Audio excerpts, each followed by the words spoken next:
mamili kayo ng mga push method. Kumbaga, mas ipapaunawa sa iyo. Ayan, alright? At kami Randa, no, as usual, napakagandang discussion.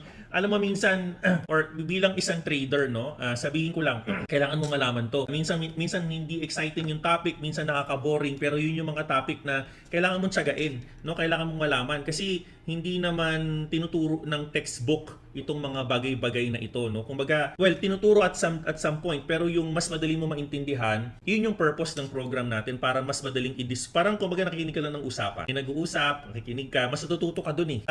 Alam nyo kasi kami Randa, ang learning na tinatawag, ang methods of learning po, dalawa yan. Unang-una, you learn by push method, no? And you learn by pull method. Kapag ikaw ay nag-pull method, ikaw yung kumukuha ng learning. Ikaw yung nag-absorb. Pinipilit mong kunin by reading, by consuming, etc. Push method, para matuto ka, hina-handhold sa'yo.